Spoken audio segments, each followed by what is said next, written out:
جو 5ویں اور 6 سال کی طالبات ہیں ان کو یہ کہنا ہے ضروری ہے، ان کے لیے سمجھنا ضروری ہے کہ ان 5 اور 6 سال کی تعلیم کے بعد جو ان کو سند ملے گی یا چادر پوشی ہوگی یا جو بھی کچھ ہوگا، وہ اس بات کے لیے ہوگا کہ اب آپ کے اندر علم کو سمجھنے کی اور صلاحیت علم کو حاصل کرنے کی بنیاد بنی ہے۔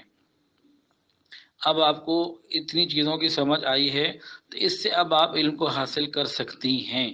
ابھی علم حاصل نہیں ہوا، ابھی تو علم حاصل کرنے کے لیے جو ابتدائی بنیاد ہوتی ہے، عمارت کو تیار کرنے سے پہلے فاؤنڈیشن بناتے ہیں تو زمین کو پکا کرتے ہیں، اس میں جناب پلر بنائے جاتے ہیں، پھر لینٹر نیچے ڈالا جاتا ہے، پھر بہت اس کے کام کیے جاتے ہیں، اس کے بعد جا کے عمارت تعمیر ہوتی ہے۔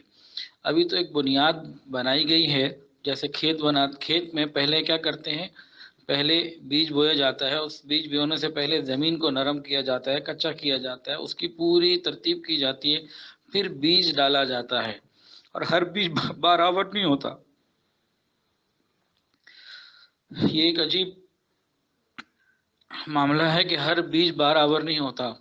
کوئی مالی پھل لگاتا ہے، باغ لگاتا ہے، تو وہ ایک جیسا پانی سب کو دیتا ہے، ایک جیسے بیج ہوتے ہیں، ایک جیسا ماحول ہوتا ہے، لیکن بعض درخت پھل دے دیتے ہیں اور بعض پھل نہیں دیتے۔ تو اللہ سے مانگنا ہے، یا اللہ ہماری بجائی تو ہو گئی، اب ہمیں پھل اور برابر بھی بنا دیجئے، پھل دینے والا بھی بنا دیجئے۔ تو بہت غم کی اور فکر کی بات ہے، یہ معمولی بات نہیں ہے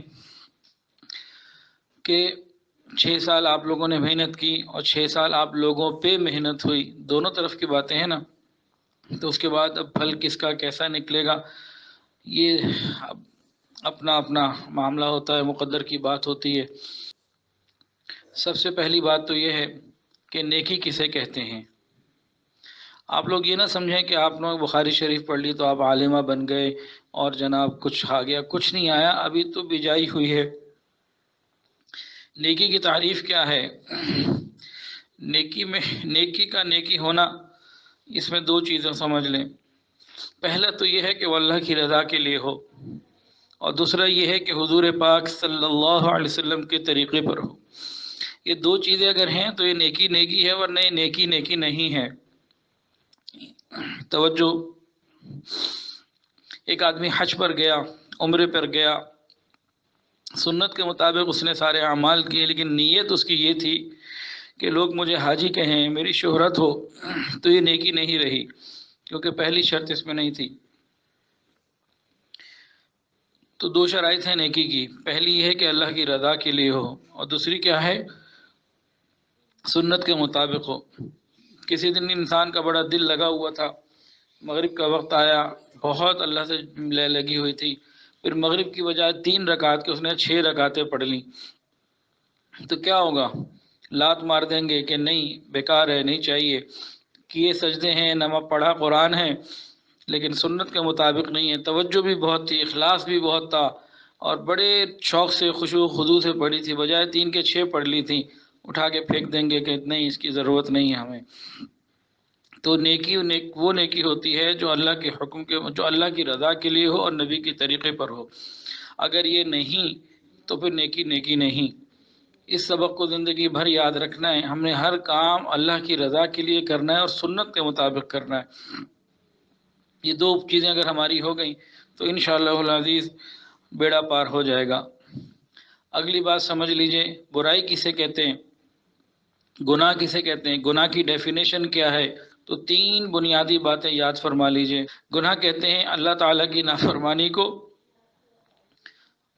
حضور پاک صلی اللہ علیہ وسلم کی حکم کی سنت کی روگردانی کو، اور دین میں نئی بات پہ پیدا کرنا یا عمل کرنے کو۔ یہ 3 باتیں ہیں۔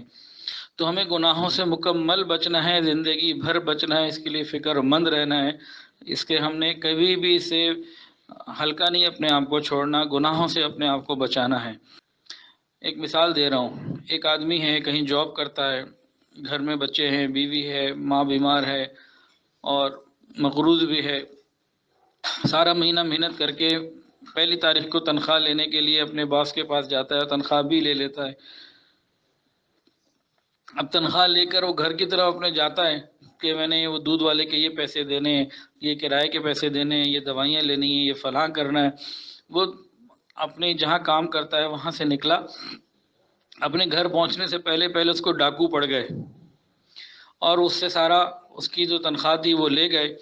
اب اس نے سارا مہینہ محنت تو کی تھی، لیکن جب اس کو پھل مل رہا تھا اس پھل سے فائدہ نہیں اٹھا سکا، اس کے گھر والے اس سے فائدہ نہیں اٹھا سکے کہ راستے میں ڈاکو آ گیا، چور آ گیا اور اس کی ساری چیز کو لے گیا۔ اب 6 سال آپ لوگوں نے محنت تو خوب کی ہے، لیکن ایک شیطان جو ڈاکو کی صورت میں ہمارے پیچھے لگا ہوا ہے، ان نیکیوں کا فائدہ تو تب ہے کہ جب اس کو محفوظ کر کے قبر تک لے جائیں، محفوظ رکھتے ہوئے قبر تک لے جائیں تب ہی یہ کام آئیں گی۔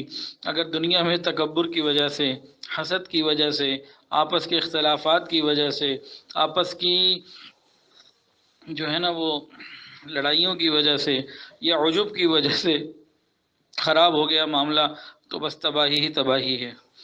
اب آپ لوگ انشاءاللہ العزیز، مجھے تو امید ہے کہ سب کے سب آگے کام کریں گے، آگے پڑھانے کا کام کریں گے، آگے اور ادارے کی برانچز انشاءاللہ اللہ کھلوائیں گے تو آپ لوگ اس کو سنبھالیں گے۔ تو ہوگا کہ آپ لوگ جتنے بھی ہیں، کوئی آگے نکل جائے گا، کوئی بہت آگے نکل جائے گا، کوئی پیچھے رہ جائے گا۔ اب آپ ہی کے اندر پورے اخلاص اور الہیت کے ساتھ لڑائیاں ہوں گی، ایک دوسرے کی جناب شکایتیں ہمیں آ رہی ہوں گی، ایک دوسرے کی ٹانگیں کھینچی جا رہی ہوں گی، ایک دوسرے کو برا بھلا کہا جا رہا ہوگا، پوری اخلاص اور الہیت کے ساتھ، اور ہر بندہ ایک دوسرے کے پیچھے پڑ جائے گا۔ اللہ نہ کرے ایسا ہو، لیکن ایسا ہوتا ہے۔ اور پورے اخلاص، سب کے پاس ایسے ایسے دلائل ہوتے ہیں کہ لگتا ہے کہ اس سے زیادہ مظلوم کوئی نہیں، دوسرے سے بڑا ظالم اور جابر کوئی نہیں۔